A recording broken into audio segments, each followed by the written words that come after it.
Hello, Bobcats! Today I would like to share a special story with you about a teddy bear named Corduroy. But before I do so, I wanted to show you, this is a teddy bear that my mom recently sent me. This used to be mine when I was a baby, and it reminded me of one of my favorite books, Corduroy. So I hope that you enjoy. This is written by Don Freeman. Corduroy is a bear who once lived in the toy department of a big store. Day after day, he waited with all the other animals and dolls for someone to come along and take him home. The store was always filled with shoppers buying all sorts of things, but no one ever seemed to want a small bear in green overalls.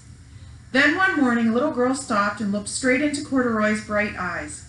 "Oh, Mommy," she said, "look, there's the very bear I've always wanted." "Not today, dear," her mother sighed. "I've spent too much money already. Besides, he doesn't look new.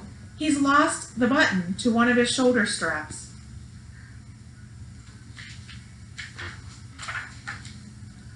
Corduroy watched them sadly as they walked away.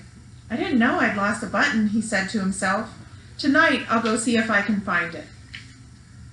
Late that evening, when all the other shoppers had gone and the doors were shut and locked, Corduroy climbed carefully down from his shelf and began searching everywhere on the floor for his lost button. Suddenly, he felt the floor moving under him. Quite by accident, he had stepped onto an escalator, and up he went. Could this be a mountain, he wondered? "I think I've always wanted to climb a mountain." He stepped off of the escalator as it reached the next floor, and there, before his eyes, was a most amazing sight. Tables and chairs and lamps and sofas and rows of beds. "This must be a palace," Corduroy gasped.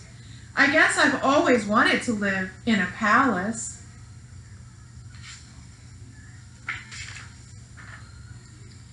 He wandered around, admiring the furniture. "This must be a bed," he said. "I've always wanted to sleep in a bed." And he crawled up onto a large, thick mattress. All at once, he saw something small and round. "Why, here's my button," he cried, and he tried to pick it up. But just like all the other buttons on the mattress, it was tied down tightly.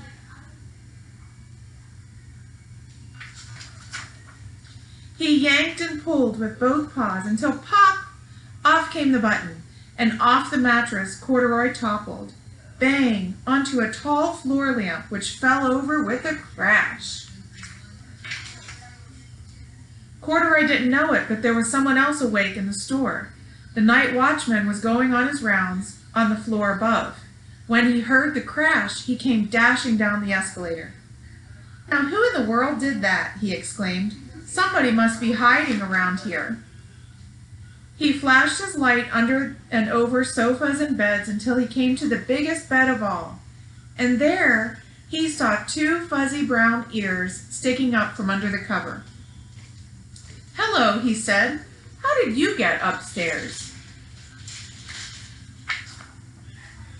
The watchman tucked Corduroy under his arm and carried him down the escalator and set him on the shelf in the toy department with all the other animals and dolls. Corduroy was just waking up when the first customers came into the store the next morning. And there, looking at him with a wide, warm smile, was the same little girl he'd seen only the day before. "I'm Lisa," she said, "and you're going to be my very own bear. Last night I counted what I've saved in my piggy bank, and my mother said I could bring you home."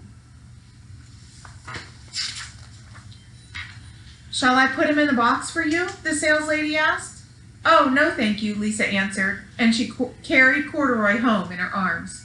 She ran all the way up 4 flights of stairs into her family's apartment and straight to her own room. Corduroy blinked. There was a chair and a chest of drawers, and alongside a girl-sized bed stood a little bed just the right size for him. The room was small, nothing like that enormous palace in the department store. "This must be home," he said. "I know I've always wanted a home." Lisa sat down with Corduroy on her lap and began to sew a button on his overalls. "I like you the way you are," she said. but you'll be more comfortable with your shoulder strap fastened. You must be a friend, said Corduroy. I've always wanted a friend. Me too, said Lisa, and gave him a big hug. Boys and girls, do you have a special stuffed animal at your house? Please tell me about it and send me an email or write about it in your Google Classroom. I hope you have a great day today. I miss you.